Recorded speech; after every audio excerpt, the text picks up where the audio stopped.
The story begins in 2008, when Scotland is struck by a deadly virus, known as the Reaper virus.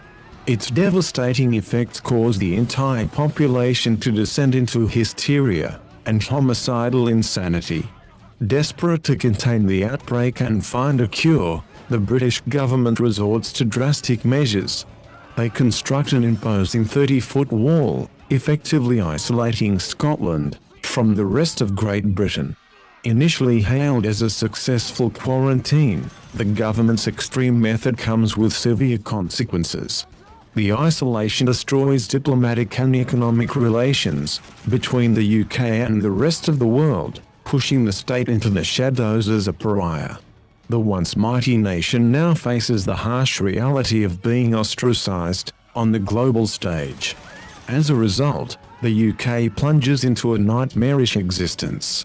The fallout from the severed international ties causes massive unemployment and rampant civil unrest. Society crumbles under the weight of extreme economic turmoil.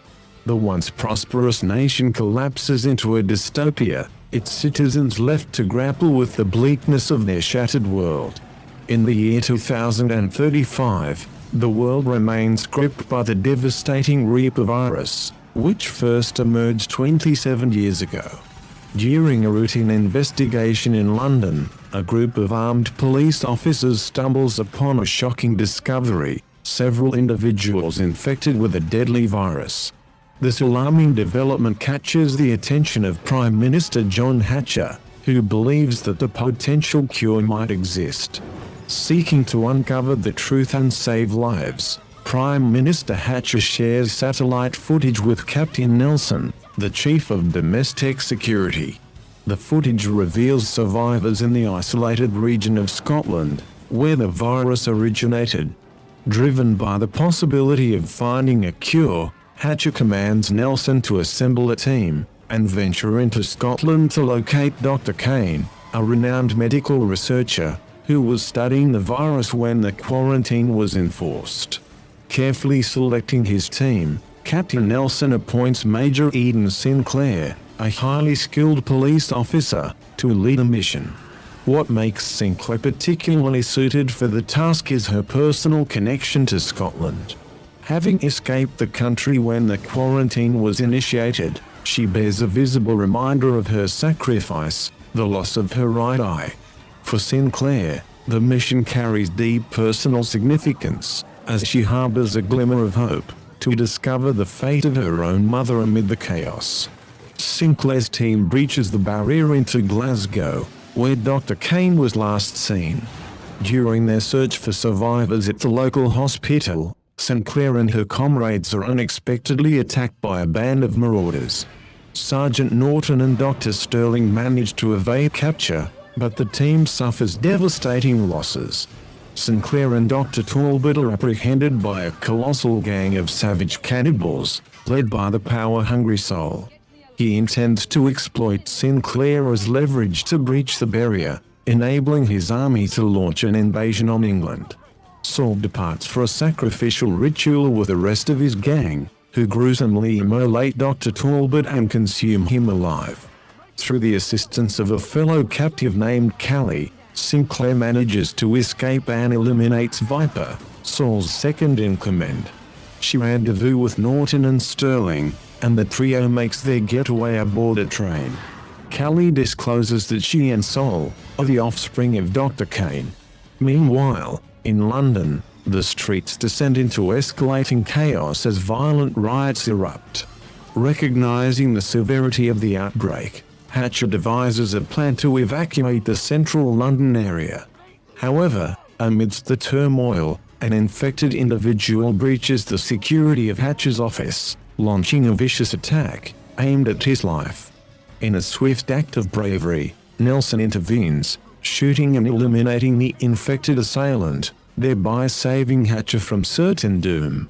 Tragically, the infected man's blood splatters onto the Prime Minister, infecting him in an unforeseen twist of fate. In response to Hatcher's sudden contamination, his loyal right-hand man, Michael Canaris, takes charge as the de facto Prime Minister, and promptly places Hatcher under quarantine.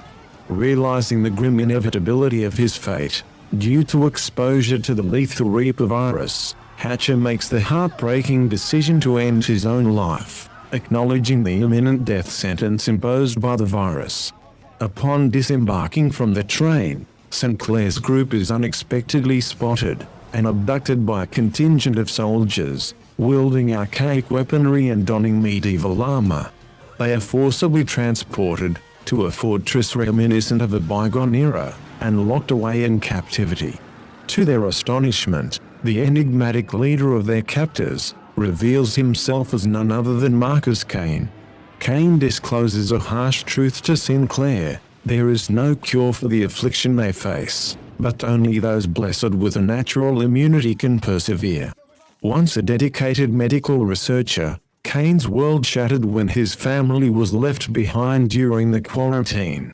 The devastating loss of his wife transformed Kane into a deranged and sadistic ruler, intent on exacting his twisted desires. He passes a sentence of death upon Sinclair and her comrades, subjecting them to a perilous confrontation against Telemann, his merciless executioner, within a confined arena, solely for the amusement of his followers. Amidst the fierce duel, Sinclair overpowers and dispatches Telemann, granting her companions the opportunity to escape, recover their equipment, and mount a daring rescue operation for Sinclair herself. Meanwhile, Sinclair, Norton, Sterling, and Callie manage to flee on horseback, reaching a fallout shelter entrance as their refuge. In the depths of the forest, they stumble upon an underground facility, where an impeccable preserved 2007 Bentley Continental GT awaits them.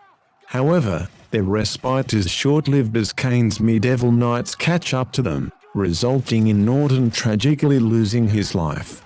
Determined to carry on, Sinclair and the remaining survivors hastily commandeer the Bentley, embarking on a perilous journey back toward the quarantine wall. Along the way, they encounter a fierce confrontation with Sol's vengeful gang, determined to avenge the fallen Viper once and for all.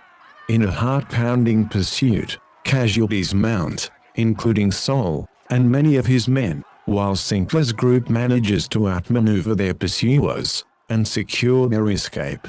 Sinclair contacts Canaris, who promptly arrives in a formidable government gunship. However, to Sinclair's dismay, Canaris unveils a treacherous ploy, manipulating her into a distressing exchange, where Callie is offered as a bargaining chip. Canaris discloses his true identity as the mastermind behind the creation of the Reaper virus, which, unbeknownst to Sinclair, is designed not as a cure, but as a malevolent bioweapon. Its purpose extends beyond population control, serving as a clandestine means to generate illicit profits through nefarious means across the entire United Kingdom. Callie and Sterling embark on the gunship alongside Canaris, leaving Sinclair to navigate the poignant halls of her former residence in search of her long-lost mother. Accompanied by Nelson, who ventured into the quarantine zone to reach her, Sinclair discovers the heartbreaking truth that her mother succumbed to the ravages of the quarantine. Nevertheless, Sinclair manages to retrieve a cherished photograph, a memento of her mother's memory. In a pivotal turn of events, Sinclair entrusts Nelson with a crucial piece of evidence, an incriminating recording that exposes Canaris' diabolical plot to seize control of the entire United Kingdom. This recording holds the power to liberate countless lives from the clutches of the pervasive pandemic. With the evidence in hand, Nelson endeavors to ensure its widespread dissemination, broadcasting it to every corner of the country. The revelation of Canaris' sinister intentions sends shockwaves through the nation, leaving him in a state of dismay as his nefarious scheme crumbles before his eyes. The exposure of his crimes paves the way for a swift legal process that ultimately results in Canaris facing the gravest of consequences, the death penalty, sealing his ultimate demise. Meanwhile, Sinclair retrieves the severed head of Sol, and boldly presents it to his gank. With a commanding presence, she hurls the gruesome trophy onto the ground, issuing a chilling proclamation to the marauders. If you're hungry, try a piece of your friend. The marauders freeze in a momentary state of astonishment, the weight of her words echoing through their ranks.